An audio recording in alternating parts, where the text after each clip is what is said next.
La semaine que nous célébrons est la plus riche spirituellement par tout ce qu'elle nous fait vivre. Elle nous fait prendre part aux événements de la mort et de la résurrection du Christ, tels qu'ils se sont passés à Jérusalem, pour que nous vivions des grâces qu'ils détiennent. C'est la semaine au cours de laquelle l'événement le plus important de toute l'histoire de l'humanité va se produire. Le Dieu créateur donne ce qu'il a de plus cher au monde, son Fils, comme preuve de son amour. Ce Fils, la liturgie le désigne comme l'unique source du salut. Vous le savez bien, ce qui caractérise une source, c'est le fait qu'elle se donne. Et si elle s'arrête de donner, elle cesse d'être une source, d'être don généreux, de se donner. Le Christ, l'unique source du salut. Les paroles rapportées par l'apôtre Jean, il n'y a pas de plus grand amour que de donner sa vie pour ses amis, se sont réalisées et ne s'éclairent que dans cet instant-là, le crucifié meurt à la tête de l'humanité. Mais à cette heure précise, tout bascule, parce que celui qui est mort, celui qui meurt, est Dieu. Et c'est pour cette seule raison que l'on peut parler de salut. L'homme ne peut sauver l'homme. Dieu seul le peut. Le salut, c'est la mort traversée par la vie, la mort brisée par la vie. L'apparence demeure, mais elle est vidée de son contenu. Cette source d'amour et de vie s'est ouverte sur l'humanité. Elle ne cesse de donner parce qu'elle est vraiment source de toute vie et de tout amour. Dieu n'est que don et ne sait que donner et se donner lui-même. Le Seigneur Jésus est venu sauver cette source qui était comme polluée par le péché, détournée, rejetée. Et Jésus proclame dans la synagogue le texte du prophète Isaïe que nous venons d'entendre, « L'Esprit du Seigneur est sur moi parce que le Seigneur m'a consacré par l'onction. Il m'a envoyé porter la bonne nouvelle aux pauvres, annoncer aux prisonniers qu'ils sont libres, aux aveugles qu'ils verront la lumière. » Cette parole de l'Écriture que vous venez d'entendre, c'est aujourd'hui qu'elle s'accomplit. Dans sa vie, Jésus l'a fait couler pour le bien des petits, des plus pauvres, des prisonniers, des malades, des étrangers, des aveugles. Il abreuvait les cœurs assoiffés, guérissait les corps meurtris, réconfortait les esprits découragés. Te voilà guéri, lève-toi et marche, je ne te condamne pas, ne pêche plus, va, tes péchés sont pardonnés.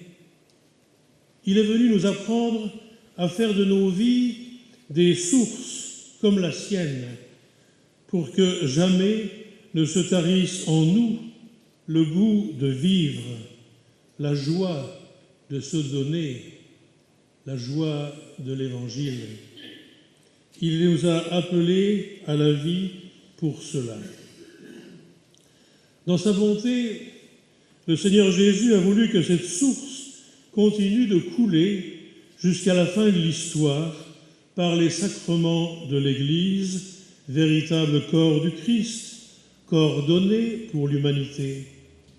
Et les sacrements sont là, célébrés pour rejoindre toutes celles et ceux qui s'en approchent. Ils soulagent les corps et illuminent les cœurs.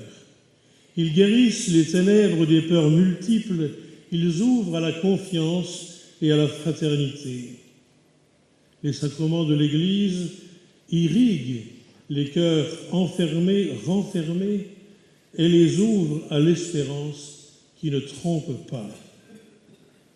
Et voilà, frères et sœurs, que les ministres ordonnés, les prêtres et les diacres sont au service de cette source pour en conduire les flots sauveurs jusqu'à tout être humain, en exerçant en communion avec leur évêque leur ministère au service de tous. Vous le savez bien. L'eau du baptême, l'onction d'huile sur les malades, la parole du pardon, le corps et le sang du Christ donnés en nourriture, l'huile des catéchumènes, la parole de Dieu partagée, tous ces gestes sacramentels qui donnent accès à cette source de vie que nul ne peut s'approprier, mais que chacun peut recevoir à mesure de son humilité et de son désir.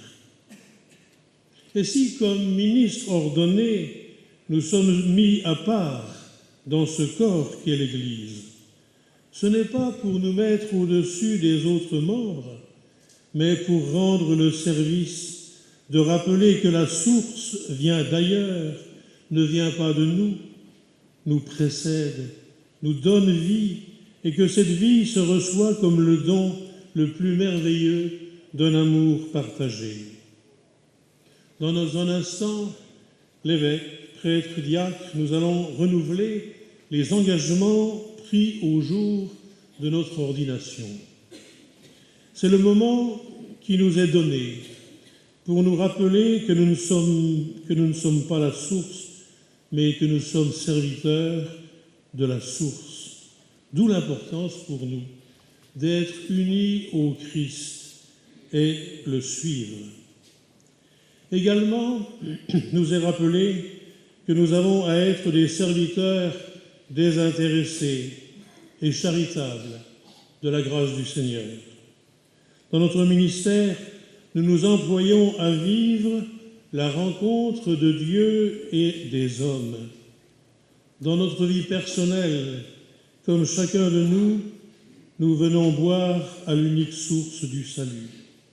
Et je puis vous dire que notre ministère nous comble, nous rend témoins des fruits merveilleux que produit cette source dans le cœur et la vie de ceux qui viennent s'y abreuver. Oui, il est grand, le mystère de la foi. Chers confrères prêtres, chers confrères diacres, je sais que malgré ce que je viens de dire, je sais que notre ministère est très exigeant. Nous sommes conscients de tout ce qu'il y a à vivre, de tout ce qu'il y a à faire, et nous nous sentons parfois dépassés, fatigués, fragilisés. À longueur d'année, nous faisons route avec nos communautés respectives, avec les personnes que nous côtoyons pour que nos frères et sœurs puissent venir puiser à l'unique source. Avec nos frères prêtres venus d'autres diocèses, d'Afrique, de l'Inde, de Corée, nous vivons une fraternité ouverte à la catholicité de l'Église.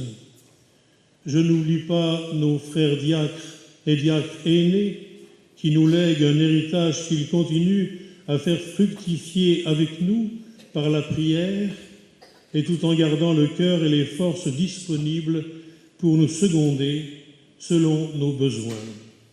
Et je n'oublie pas non plus nos frères prêtres malades ou handicapés.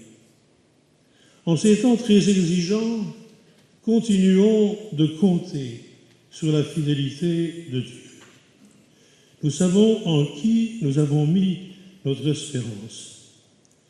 Priez pour nous, priez aussi pour que de jeunes hommes entendent cet appel à devenir pour leurs frères en humanité serviteurs des dons de Dieu.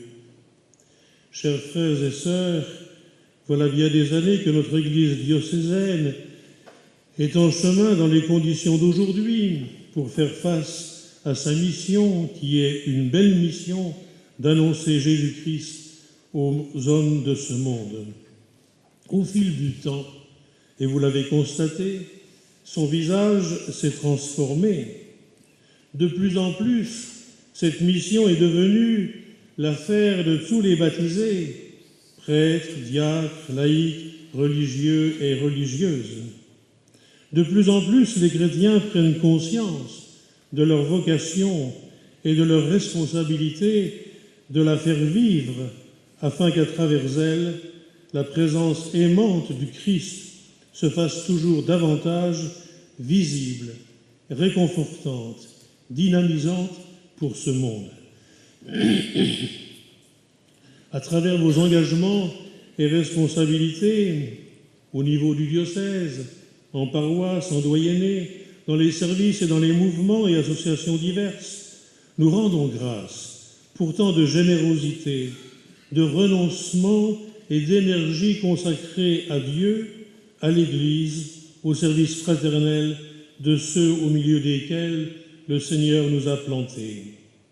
Ensemble, ministres ordonnés, ensemble, frères et sœurs dans la foi, soyons des témoins heureux du Christ, source de vie. Faisons-nous proches de nos frères, conduisons-les à celui qui soulage les corps et illumine les cœurs dès aujourd'hui pour un monde solidaire et fraternel, et demain dans les cieux nouveaux et la terre nouvelle où il sera tout en tous. Telle est notre foi, telle est notre mission. Amen.